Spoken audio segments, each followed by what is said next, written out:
We'll try that. Okay, good. That should be better. So now we're live on YouTube as well as live in Clubhouse. And we can see the beginning of your screen. And I'm going to start, I think, with as you do your intro, I'm sure you're going to do a little bit of your history. So share a little bit about, how you got into short sales.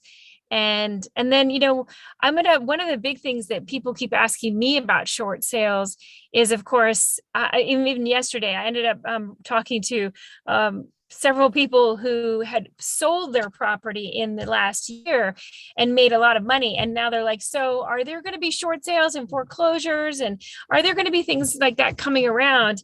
And it's interesting because I'm starting to see them in the Washington, D.C. market. And I would love for you to speak to kind of, what's happening right now, what that trend is like. Yeah, absolutely. I've got, for those who are able to see the video side of this presentation, I do have, a set of slides that I'm going to go through with some data, but and kind of go through what my intro is, on that too. So, well, this disclaimer, my disclaimers aren't as good as some of our other Clubhouse people, because I guess I'm just a regular investor, but I'm not an attorney, not an accountant. I'm not a real estate agent, and I don't play one on TV. Kind of like John Lee a little bit, we're investors. John Lee and I are basically. And so let me see if I can jump down here to get my intro.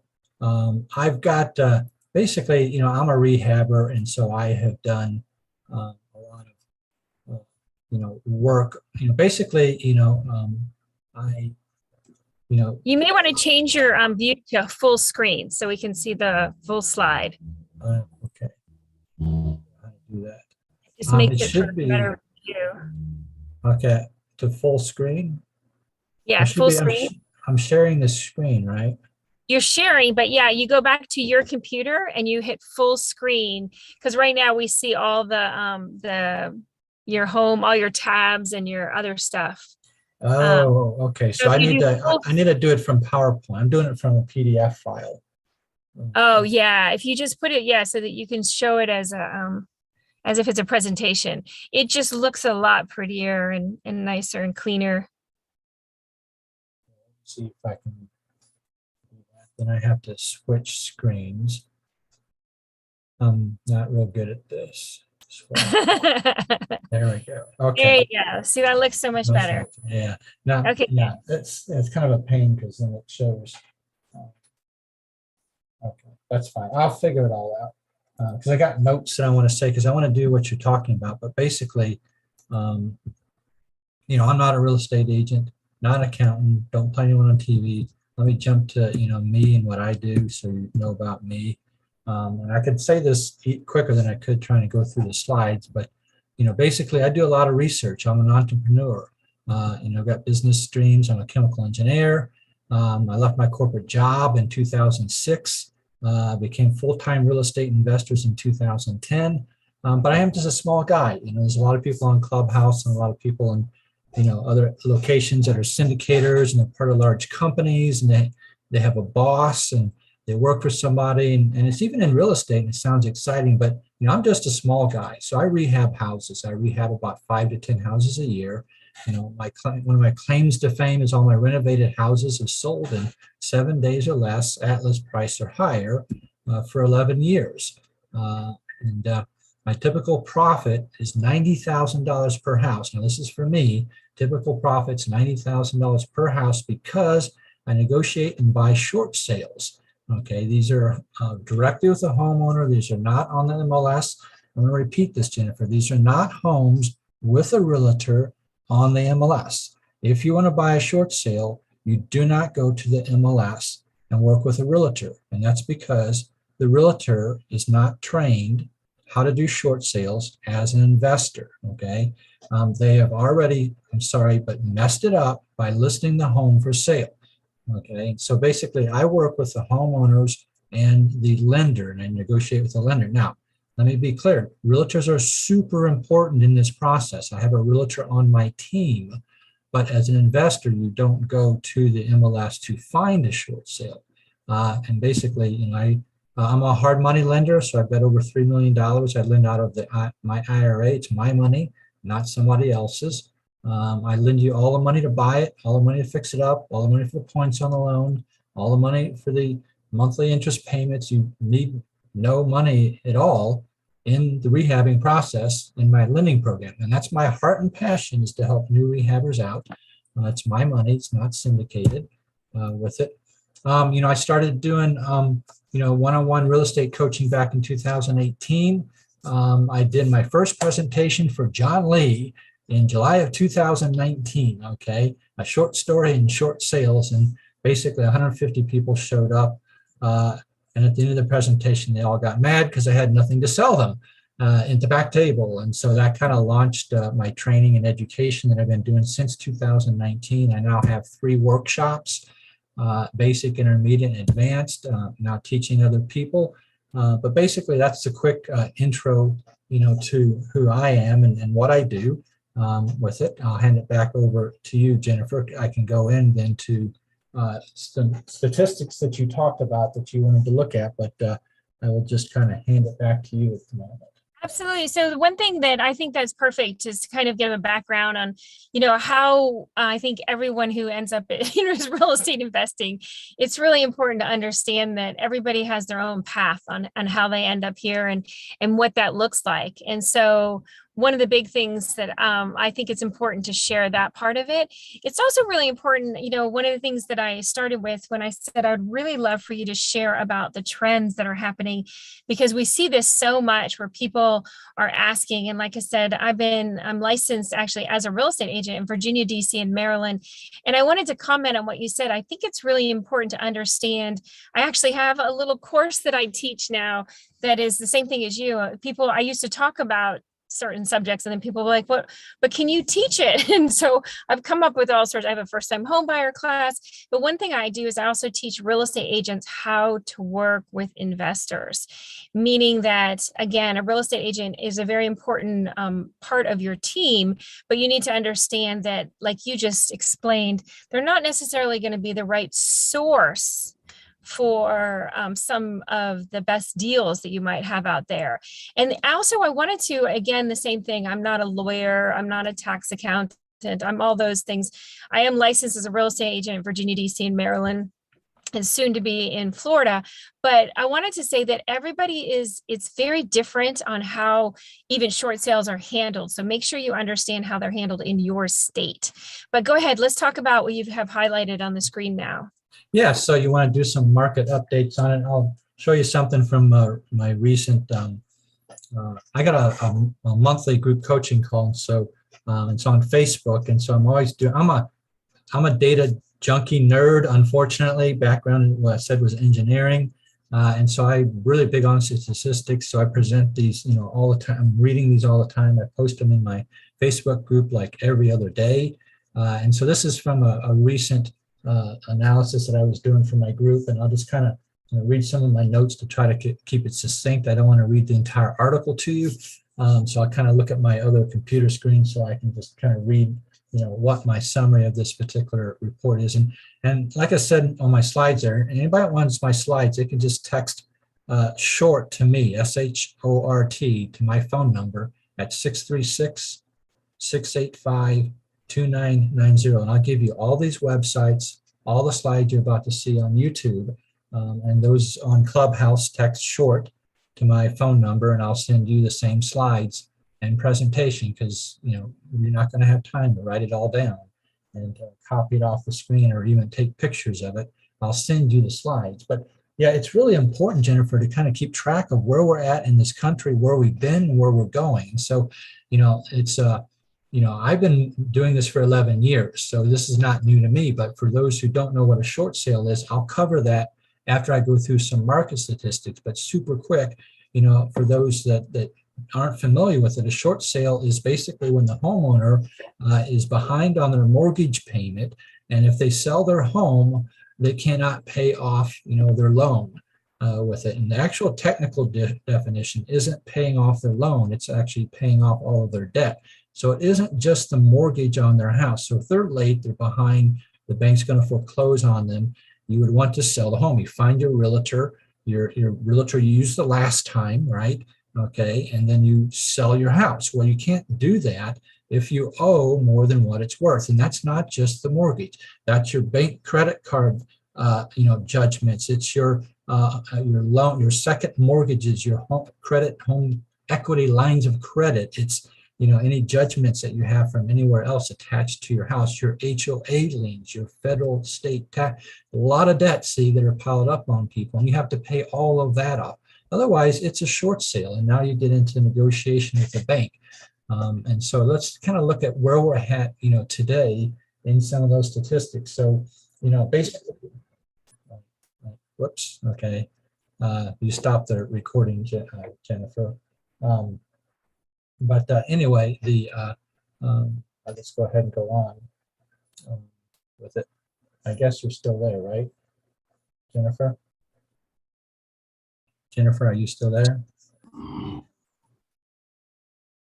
Okay, there. Okay, Jennifer. I came back. I was going to say, I was trying to reconnect and I was like, we lost you, David. Okay, well, I'm here still, but so basically, I'm going to read this off here. I was talking about and explaining what short sales are super quick for people, just for the new people that don't know what a short sale even is. So basically, at the end of December, there were 23,202 properties with foreclosure filings, okay? This is up 29%, okay? And so this is basically, I'm sorry, as of February the 10th, this is data from February the 10th, that foreclosures were up 29% from January, okay?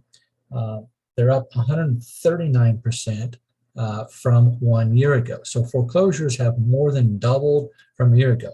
Now, we're going to say, well, that's off of some really low numbers. Yes, it is. But keep in mind, Jennifer, all through the whole moratorium, the pandemic from March of 2020 to July 31st of 2022, there were basically zilch, 5,000 foreclosures.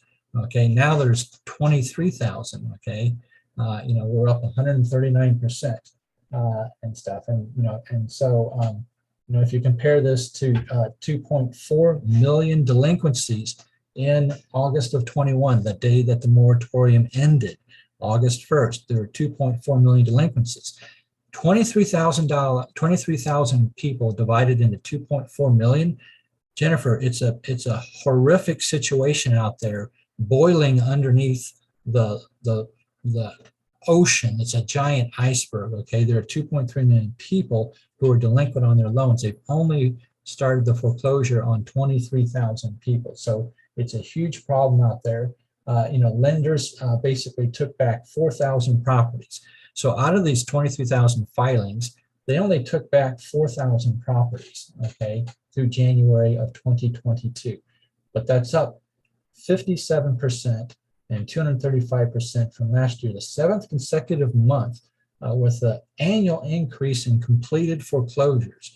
So the moratorium ended July 31st, 2022, and they are now beginning that process of foreclosing. Some of the states with the greatest number of foreclosure starts in January is Florida, California, Texas, Illinois, and Ohio.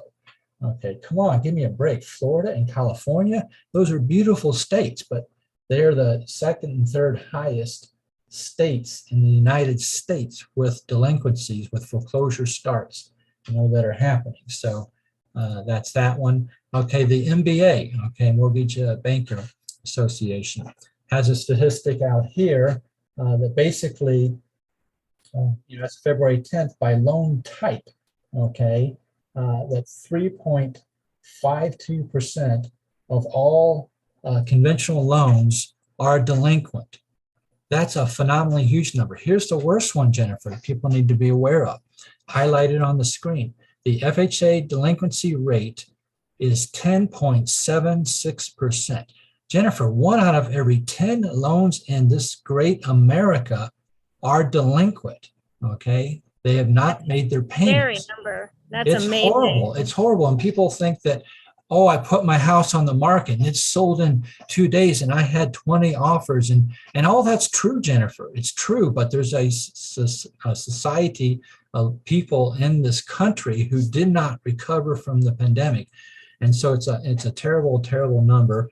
Another one here. So this is a great report. I'm not going to go through it. I don't want to spend up too much time on just the data, okay? But basically on page 4, it says that at the end of the year, so, this data is kind of private data.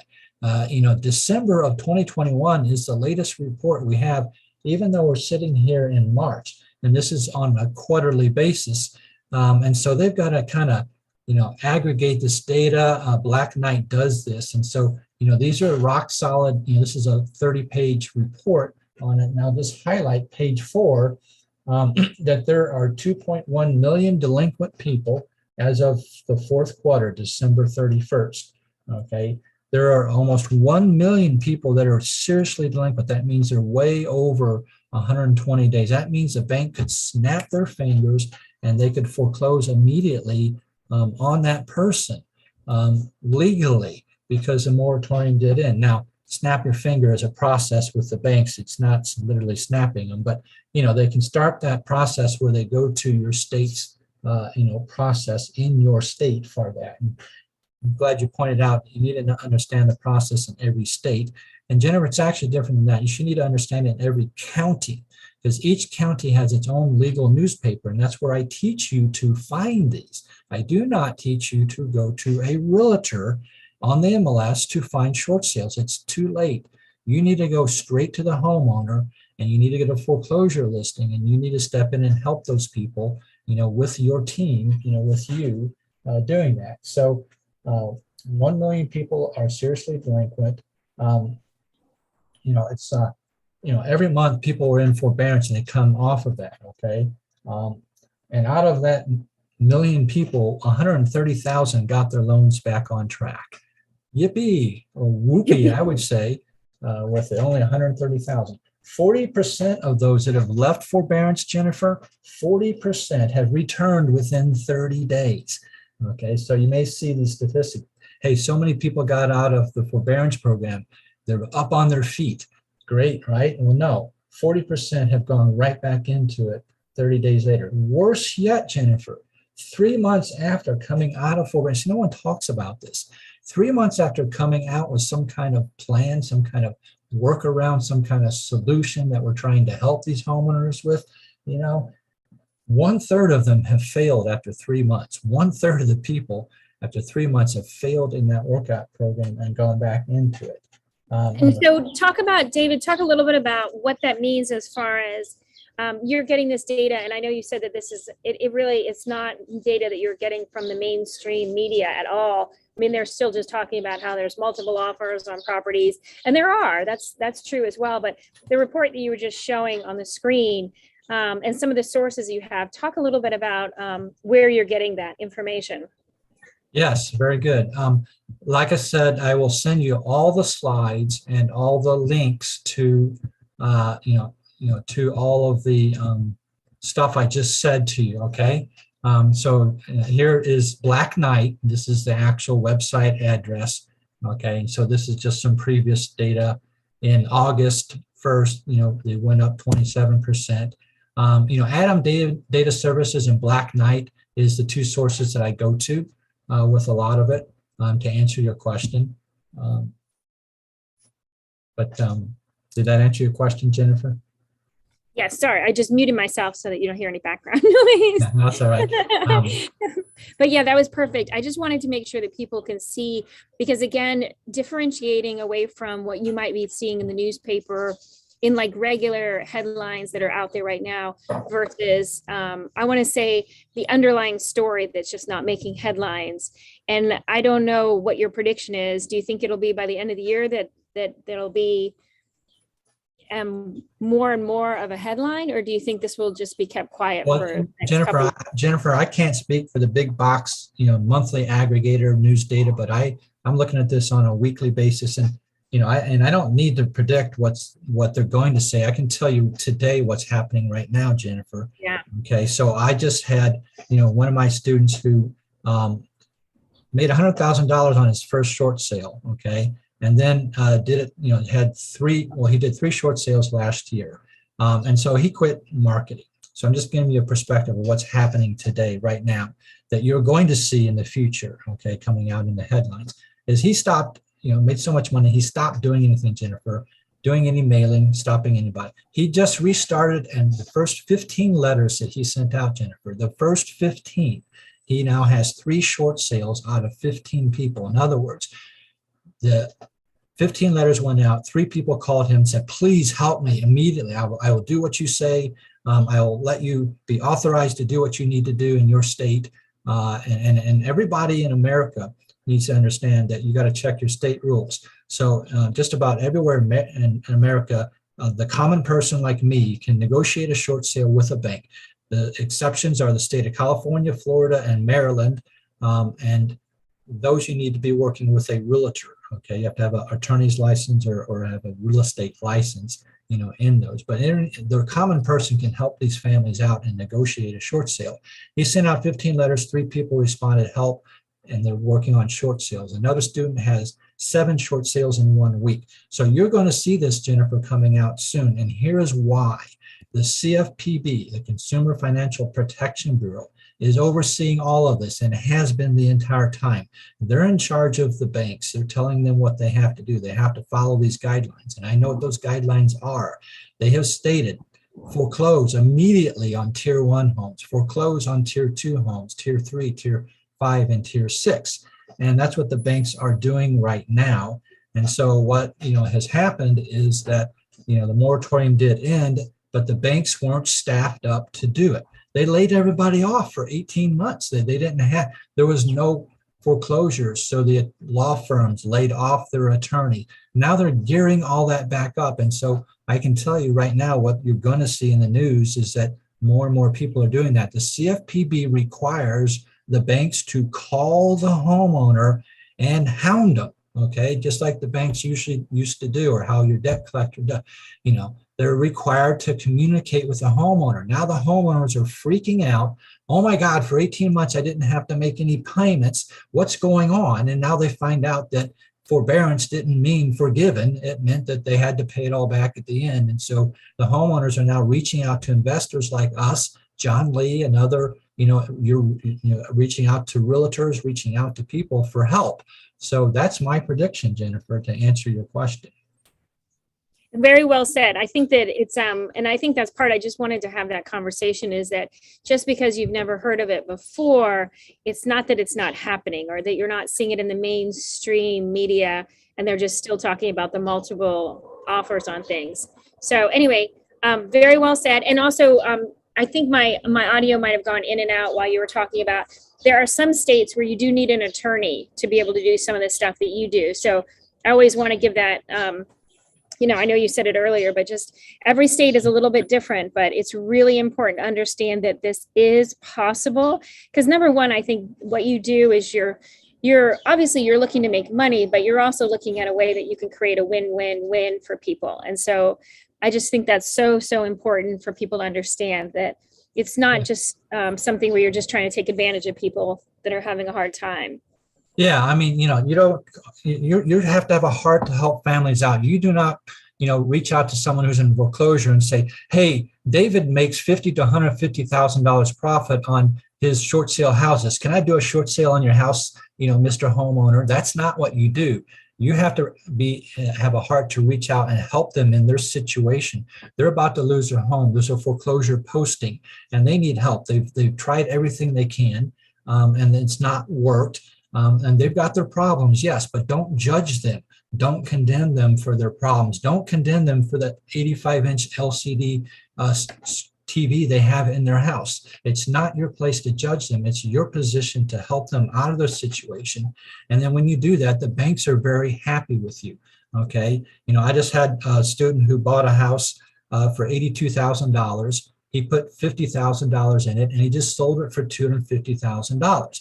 He helped the homeowner out in the short sale from the foreclosure, from losing his home and getting kicked out at this date and time. He then came in and he renovated, rehabbed that house, brought it up to, standards that we need in society, in the subdivision, to bring up the value of homes, and then sold it for 250 and made over $100,000 because of his skills and him providing a service there to people. So there's a lot that you can do to help the families out with it. Jennifer, I don't know how much more you want to do on statistics. I can go into what short sales are also in more detail about some of the things. What do you say to a homeowner? I'm showing on YouTube here a screen. This is old data, just so this is in black and white from last year. But here's an argument people say: well, homes are going up like crazy, because of the pandemic, and home values are rising every single year. Well, here's what people don't understand: that those in forbearance, their debt has been rising also, and so they say, well, right. Yeah. And so it's an equation. I'm a math guy, engineer. A short sale is basically the difference between what your home is worth and what you owe. And people go, well, what your home is worth has been rising. And it's like, yes, I agree. I love it. I'm a rehabber. That's important to me. But as a short sale negotiator, as an investor helping families out, the other side of the equation, what you owe has been rising because they haven't made any payments, okay, and stuff like that. And so the debt's gone up. And so if you look on the screen here, you can see now this is old data. I admit this here. This is from last year, and it's kind of hard to get some of this data here. But basically, this is showing that out of FHA loans, 29% of all those FHA loans are underwater. Jennifer, they cannot list their home with a realtor and sell it because they are 29. 1/3 of all those homes last year were underwater. They couldn't sell their home. Okay. And that's basically, just at the fact of, if they were to do that. But what I want to point out is something here. Back to here. I'll just probably have to read it. I know it by heart right here. Okay. This is what breaks my heart. Okay. If you take people with 40% equity in their home, Jennifer, they could snap their fingers, call a realtor, and sell their home today because they have 40% equity in it. Here's what happens with families, and this is the position that they get in. 1/3 of those people will let the home go to foreclosure. They have 40% equity. They could call a realtor and sell it today as is, but 1/3 of those people will let their home go to foreclosure. Okay, and that is because they can't think straight. They've got problems. They've lost their job. They have the medical bills. They have the loss of a loved one. And so they don't make the best decisions because other things are more important in their life. They need you as a realtor to step in and to help them. We need investors to step in and reach out to these people and help them, and keep them out of foreclosure. Many times they don't want the house. It's too large for them. The house is in bad shape. And they don't want to fix it up to be able to sell it. So there's lots of, situations. So just be aware that, the fact that there's a lot of, quote, equity in America, there's not a lot of equity in the 10.76% of all FHA loans who are delinquent today with it and stuff. Anyway, just more statistics. Text short to 636-685-2990. Tap my profile on Clubhouse. You can get that phone number from there. I'll send you all the slides and all this data because we don't have time to go through. Also, David, do you have a link that I can go ahead and I can put it at the top of the Clubhouse room for people? Yeah, actually, yeah, just they can go to thedavidrandolph.com, David Randolph, RANDOLPH.com, davidrandolph.com. Okay, good. I'll put that at the top of the Clubhouse room as well. But yeah, if you just go through a couple of those statistics I like, but also your what you have on the screen, I think it is just really important for people to understand. And then going through an example, I know you've done this before, and it's so great to kind of go through an example and show how, what you said, I think is also so very valuable in that when someone, I can't believe they have so much equity in a house, but they're so overwhelmed. And the pandemic, I think, is, as probably for our lifetime, is the one time that people have felt more overwhelmed and more confused and more like there's nothing they can do about the things that have happened to them. They don't feel like they can be cause over any of it. And so they're starting to make really bad decisions in that, like just letting a house go to foreclosure instead of figuring out a way that they could create a win-win-win scenario where, like what you do with trying to figure out a way to negotiate and figure it out. So if you don't mind, go through an example would be awesome. And what you have on the screen too. Thank you. Yeah, great. Okay. And, Clubhouse, we're always teaching people, and we always have to be careful, assuming that they know everything. And one of the big questions I get that I'll just kind of take care of with this slide right here is, where are they? How do you find them? How do you reach out to them? Okay. And I teach you to basically go straight to where the foreclosure postings are. So basically, a short sale is when they owe more than what they can sell from the house. And so there's usually a pending foreclosure that takes place on that house. And so the homeowner is only going to have, maybe 30 days or 60 days to get that house sold.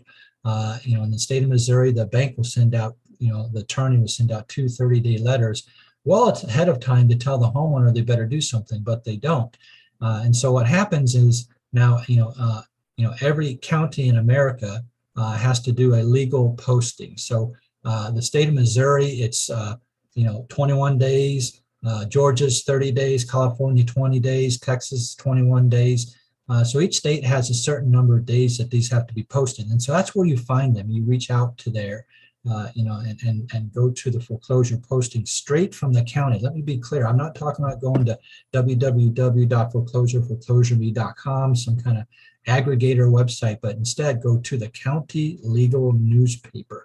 That's where it's required for them to be posted in all states, judicial or non-judicial, okay, with it. And so wait a minute, just for a second, because we always go into our legal wording, but talk just a brief minute and explain the judicial versus non-judicial. Yeah, so judicial and non-judicial. So that just means that in a state where you have gotten a loan on your house, the bank is going to record a document that tells the world that they lent you money on your house. And so if you miss your payments and you can't pay your loan off, the bank, wants their money. Okay, they don't want the house. Keep this in mind. They don't want the house. They want their money.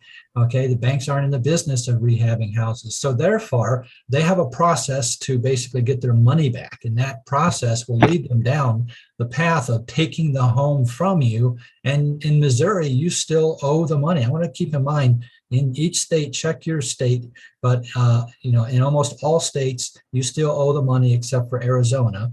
But, they take the house back, and you still owe the difference between what they get for the house and what you owed originally. And so in a judicial state, that process means for them to get their money back from you, to take the house from you, they have to use a judge. They have to file documents with the court system. And that means it takes much longer. It can take 3 months, 6 months. Heck, if you're in Illinois, it could take, 12 or 18 months, or Florida, it can take 12 months, potentially 6 months. So judicial means it takes longer for them to take the house back, and they have to file documents with the judge in the court system. Now, this is going to blow your mind. Non-judicial, what is non-judicial? Well, that means not a judge. That means they don't have to go to a judge to file documents. So literally in the state of Missouri, all I have to do as a lender is post the legal description in a legal newspaper for 21 days straight, and the house becomes mine, Jennifer. Non-judicial, it's very quick and very simple and very easy and very scary, for the homeowner. So that's the only difference that it makes is the marketing side. So let me kind of rephrase this. Short sales are federal. Everything you do on a short sale is exactly the same because FHA is nationwide, Fannie Mae's nationwide. So the process of the documents that they want to do a short sale is federal. What's different is how you market to find the people. And that is a factor of whether you're a judicial state or a non-judicial state. If you're in a judicial state, you've got 12 months to send them letters. In Missouri, I've got 21 days to send them a letter for them to respond. It only affects my marketing. So I kind of want to be clear on that. But that was a good question, Jennifer. Thank you. I appreciate you making that clear because, again, it's one of those things where every state, as you said, and I love the fact that you said every county as well, because as you probably are aware, and I have learned more and more, like with a state like Florida, I feel like it's so crazy how different one county versus another county can be in all sorts of aspects of real estate in general, not just short sales. It's amazing. And I always thought it was amazing how different Virginia, DC, and Maryland, three different jurisdictions could be.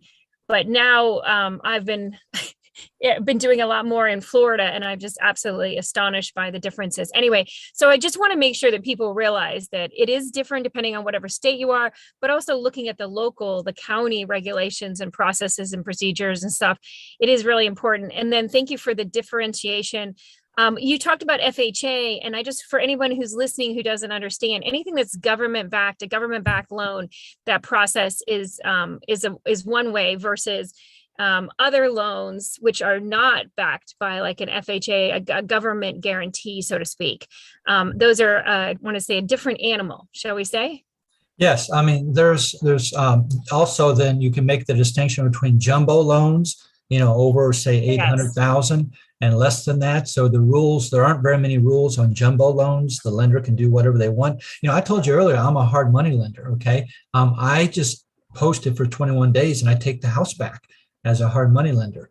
Government loan, they want to follow, with an attorney who sends out some letters, tells them how much they owe, and you got so many days to pay it back. And, there's other, things that kind of, drag out the process with it and stuff. And so one of the mistakes that people make is, how do you help out the homeowner? I am so happy to hear, Jennifer, that you have a course for people, for realtors, to be able to help families out, because the documentation, the process is very detailed. It's like 300 steps, and if you make one wrong move, you screw it up. And so I'm so glad to hear you do that. Well, I was gonna say, wait, let me be clear. My course is for people who are trying to interview a real estate agent, whether it's a real estate agent who does retail, as I call it, which is what most real estate agents do, or whether it's a real estate agent who works with somebody like you, an investor. So I teach real estate agents how to work with investors, because most of them know how to do regular retail real estate. They just, list a house for sale, put in the MLS, do their marketing and stuff.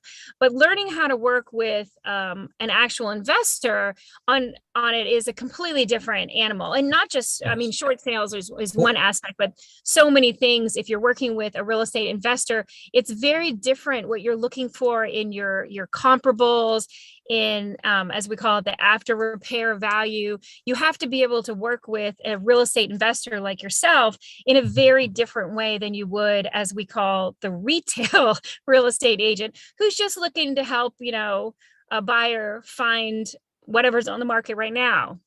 It's and that's very important, Jennifer. I'm so glad you're doing that, because, us investors, quote, are very important to the realtor, because, we are the cash buyer. We're the one that doesn't go away for the homeowner. So anytime the realtor can find here's some of the tricks that you need to do as an investor now. And so with you working with your realtor that hopefully has been trained with what you're talking about with your course that you have, is that basically you need to be putting in a cash as is offer. The bank will not allow the homeowner to spend any money to fix the house up. So there are no inspection clauses that says, please replace this, please do that. The bank will not allow that because they don't want any money to be spent on the home. So your investor, as I teach the investor to work with the realtor, on my side, I teach the investor how to be a good investor. And so I'm teaching you to put in your offer cash as is. Now, I want to be clear on this. Here's a myth buster thing. You do not, I'm going to repeat, do not need to buy the house in cash. Submit your offer to the bank cash as is. But when you come to closing in all states, if you look at your Maris document, your realtor purchase sale contracts, you're allowed to get financing on any transaction as long as it doesn't change the closing date and other terms. So us investors, you don't actually have to have the cash. You can go to a lender, okay, There's lenders on Clubhouse. Okay, Joe Scarice is one of them. You can go to a local lender that you may know, and you can get a loan and actually close on it, but turn your offer in cash as is. That's really kind of an important thing. Some other things here too, in relation to that, is the buyer can't be related to the seller. Okay, all parties have to be unrelated. Okay, unless you disclose that up front. Now, can you be a negotiator and can you be a buyer? Absolutely. So if you're an investor, you can mail out to people, you can help them out, and you can be the buyer. Okay, and at the worst case, what happens is they basically cut the realtor commission to zero. Okay, now that sounds bad for the realtors on here and stuff like that. So so basically what happens is you can just, pay them, a fee or some other type of, system on that. But their actual, HUD statement, in worst case, if you're a negotiator and you're the buyer and the bank has the choice, they can cut your commission to zero with it. So realtors that are investors themselves who want to buy houses, go right ahead and do it. Just know that your commission will be cut to zero, but that's okay. You're the investor buying the house. So you'll make your profit when you, as the realtor investor, fix the house up with it and stuff. I got a lot of stuff, Jennifer, that I could go through. So I don't know where you want me to go, because we always have the limited time. I know we're limited on time. I wanted to go ahead and say, for all those guys who are in Clubhouse, if anybody has questions, go ahead and raise your hand and I'll start bringing you guys up so you can answer questions, because David and we could talk for literally hours and hours. And especially because, as you know, David, this is just going to become more and more of a hot subject as people really understand what's happening, and that the market. It's funny because I watched the market change last time. Someone recently said to me, "You're too young to have seen it." And I was like, oh my gosh. So I have been licensed as a real estate agent for 25 years, and I've been investing for over 20 years. So I have seen good markets. I've seen bad markets. I've seen short sales. I've seen foreclosures. I've seen all sorts of crazy stuff, the auctions. So today we're just focusing on short sales and what you specialize in. So one thing I wanted you to do, because we didn't do it, was start from kind of the beginning. You talked about the marketing, and I'm going to keep watching to see if anybody raises their hand and has a question. But I want to go ahead in the last 15 minutes that we have. Let's go ahead and talk a little bit about from beginning to end with somebody. So you send out these letters, and then someone calls you up. And let's say it's, Mr. Jones, or Mr. Smith. And let's walk them through from beginning to end. What would you do, and how do you help it, and how do you negotiate it, and how do you get it all the way to the end where you sell it in 7 days and you make $100,000? Okay. Yeah. So basically, on these slides here, I show you how to, find the person in the county, legal newspapers. So I won't spend the time to actually do that. If someone's on this call and they're here on YouTube and you want to actually reach out to me, I will show you for your county how to find that location, that internet location, to be able to get them. But so we'll save time and not go through the actual process, but you basically get their name and their address off the legal newspaper on the county that, sometimes you have to pay a subscription price, but if you do, it's only like $30 a month. But once you've done that, you want to mail a letter to them. Okay. And so that letter needs to reach out to them, and it needs to basically tell them that, you want to buy their house. Okay. So, you're going to reach out and you're going to say certain things to them. And so, I like direct mail. Can you put signs out across your town, at every street corner? Certainly. Can you do an internet presence with SEO, Google, whatever that stuff is? You could do a lot of that, but I'm just old fashioned. I like to mail them a letter the day that foreclosure posting comes out with it. And then, sometimes you could go and door knock, but when you give them a letter, they've got your phone number, and those letters can, first, here's what I like to do as an investor. You're not a realtor. An investor may be a realtor, but, investors are not realtors. And so when you reach out to them with a letter that says, I want to buy their house, you just gained legal standing. okay? You are a principal in the deal. Don't ever send a letter to a homeowner and say, hey, I know somebody wants to buy your house. I can help you out of your situation. You just broke the law. Only realtors can sell other people's homes, okay? So mail a letter that says, I want to buy your house.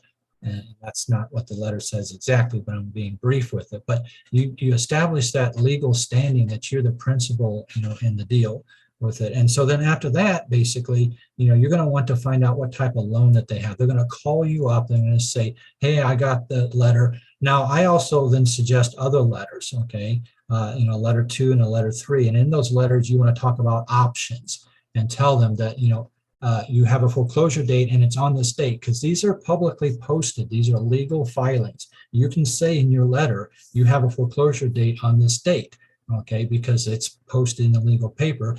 And so then they're going to call you because they don't believe that finally happened to them. They've been not talking to the bank for many, many months. And so now they're starting to panic. Someone else is sending them a letter that's, from you that says that same date, that the bank told them about. So they're going to call you, and basically you need to reach out to them and find out where they're at in their situation. Is it an FHA loan? Is it a Fannie Mae loan? Is it VA, Freddie Mac? And so you want to find out what type of loan they have, because each process is different on how to stop that foreclosure. So you have to stop the foreclosure so that you can do the short sale. Remember, we're talking about doing short sales here. Okay, so you can't do the short sale if there's a foreclosure date. So you've got to get that postponed. And so, different lenders have different requirements. But in all cases, you're going to end up, needing to do paperwork, okay, with it and stuff. And so, let me see, I had that slide here earlier, but basically you're going to turn in an RMA form, listing agreement, and contractor estimates. On my screen, I kind of go through all of them, but the RMA form is a request for mortgage assistance, and you get it from the bank. Okay, so you're going to talk to them, going to tell you who their lender is. They're going to authorize you to speak to the bank. Very important. And, you have to have this one document called an authorization form, that they sign and that you send into the bank, and it lets you take over the entire short sale process with it. This is fantastic. The bank now works with you to help the homeowner out, because you are a professional. You're an investor. Investors are professionals. Realtors are professionals. They respect you. The bank respects you as a third-party authorized person, because you're going to now work with the homeowner to get their pay stubs, to get a hardship letter, to submit the RMA. Now, your realtor on your team, okay, is going to give you a listing agreement, a special sales contract, a short sale rider, a buyer proof of funds, and a HUD statement. Don't forget the HUD statement. Okay, the bank needs to know their net. So you're going to basically work with the homeowner to find out who the servicer is, who the lender is behind the bank. So I'm with Bank of America, but my loan's FHA, 2 components, okay? Who's their bank? They're just a servicer. They're only following the rules set by FHA or Fannie Mae with it and stuff. And so basically, I think, that's the easiest thing to say, Jennifer, is just reach out through direct mail to the homeowner. That's perfect. And I think what you said earlier is great. I mean, there are all sorts of different ways that you can get in touch with the homeowner. But I love the direct mail, because I mean, I know some people are afraid and they don't open their mail, but for the most part, people will open their mail. And if they're interested in help, they'll reach out. And I always think someone who's reaching out to ask you for help is such a great way to kind of start the conversation of what can we do to make this a win-win situation. So I know you've got up 721 Independence Road, and I would love for you to kind of talk through this one as an example. Yeah, this is about helping families out, okay? And I'm very open with what I do. I make a lot, and you heard me say I've got $3 million in my IRA. That's money my wife didn't spend, okay? So I've been, very successful in real estate by helping families out by doing short sales for 11 years and stuff. And so you have to and so I'm very open. You just read the address off. You can go into public records and you can look up all this information with it and stuff.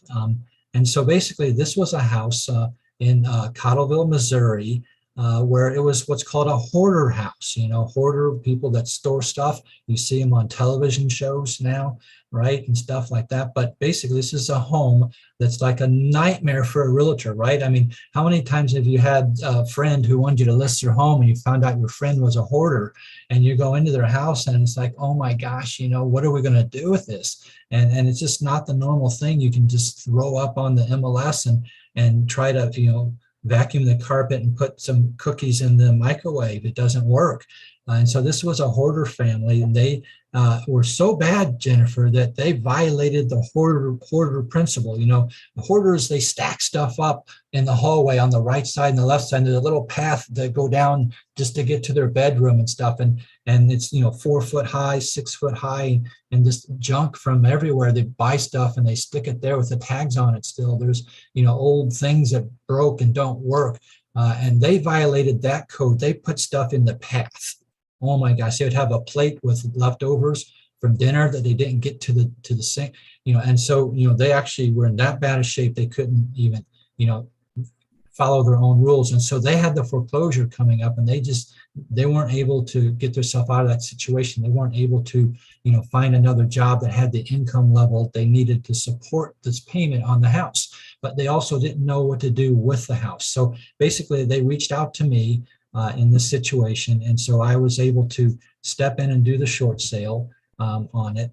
And so, the bank, is doing everything they can. They're sending letters, they're telling them what they owe, but the bank, doesn't control the home. They can't sell the home. They don't legally own it. And so that's where you, as an investor or realtor, can come into this situation. Now, in the case, as I teach investors, you are the buyer. Okay. If you're a realtor and you're not going to do short sales, then as Jennifer teaches you how to work with an investor, you need to find an investor in your local community who can buy these houses. Okay. Because, you need to turn in a cash as is offer. So on this particular house, basically, I sold it for $274,000. I put $80,000 into the house. Okay. So it's a pretty big rehab, in the house. And stuff. And so what do you think I would pay for the house? Okay, $65,000. So I bought this house for 65, put 80 in it, sold it for 274, and made $130,000 profit.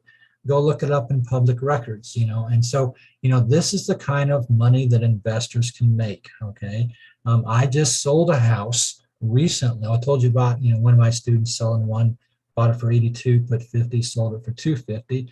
I just had a house that I bought for 58, put 30 in it, and sold it for 220 with it. You can make a lot of money, and that's because the banks do not want the houses. The banks have got a debt on their books that prevents them from lending money out. Okay, they're not selling the house. They are dumping a debt. Okay, they've got a non-performing loan, and they have to take 15 times that amount off of their books. If they're owed $100,000, they've got to take $1.5 million off of their books and not lend it out to other people. They would much rather take $50,000 for that $100,000 loan so they can go back out and loan $1 million out, $600,000 out. That's what the banks are looking at, okay?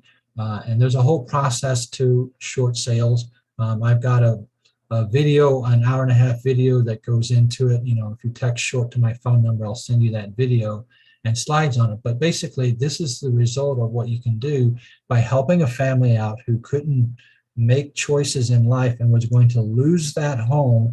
And when that happens, Jennifer, they don't own the home as of 10 a.m. on that Tuesday, the foreclosure date. They're not supposed to be in that house. They don't physically own it. And here they are with all their possessions in the house. They're going to get ejected from the house. The realtor's going to come to them and tell them, you need to be out of that. Worse yet, Jennifer, an investor is going to buy the house on the courthouse steps, and they're going to come with their locksmith and want to change the locks and turn the water off in the basement so it's not flooding. And so you need to step in and help families out, that are not able to think and make those decisions to get that home fixed up and sold, get that home on the MLS with a realtor and sold. But that's my one example there with it. I'll hand it back over to you, Jennifer. Perfect. I think that was a great example because I hope you can see there are all sorts of problems that you're helping solve. So it's a great way. Yes, it's a great way to make money, but it's also a great way to help others who are I think the one thing is we all have gone through hard times. Some of it has been more dramatic than others, depending on what's happening in our lives, but we all go through good times and bad times. And this is an opportunity to really help people and to be able to create an income for yourself. And I love what you're talking about, you $3 million that you have in your IRA. I think that's another whole topic. It would be so great to discuss on how you did that. I don't know if like another month we could just do a Saturday where we talk about being a hard money lender and what that means and how you can really help people with that, because a lot of people, they don't know how to have self-directed IRAs or, be able to, there's all sorts of different ways. I'm going to get off on a tangent, but anyway, I wanted to say, I know we only have a couple minutes left. I wanted to see John Lee, I know you're old friends with David, but did you have any questions for David before we leave? Yes, thank you, Jennifer. And I do want to just say thank you for having such interesting guests. I know David is always very fascinating to listen to because I really like it. Thank you, David, for simplifying what can be very confusing for most of us out there. Even investors, we get all kind of jumbled on some of the paperwork, and you've really done a good job to simplify that. Just a quick question. You mentioned I know the things have started. We haven't seen too much into the news and all that right now on foreclosures. What were the best states you said right now? And I realized I do know that all the counties are different. And also, you have such great information on your slides. I was watching this on YouTube at the same time here.